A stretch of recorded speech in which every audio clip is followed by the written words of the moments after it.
ফরিদপুর জেলার ভাঙ্গা উপজেলার দেওড়া উচ্চ বিদ্যালয়ে অ্যাডহক কমিটির সভাপতির দায়িত্বে গ্রহণ অনুষ্ঠান অনুষ্ঠিত হয়েছে।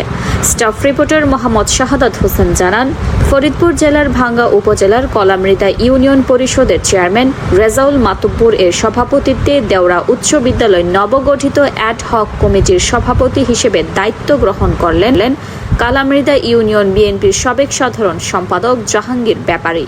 বিদ্যালয়ের সার্বিক দিক তুলে ধরে বক্তব্য রাখেন প্রধান শিক্ষক সর্দার মোহাম্মদ ইকরাম আলী।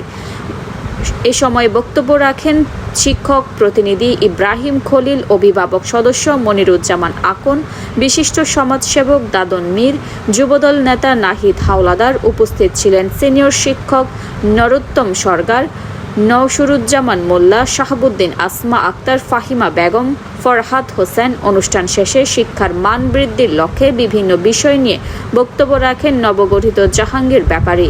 তিনি ফরিদপুর ৪ আসনের জননন্দিত সংসদ সদস্য শহীদুল ইসলাম খানকে বিদ্যালয়ের পক্ষ থেকে ধন্যবাদ জ্ঞাপন করেন।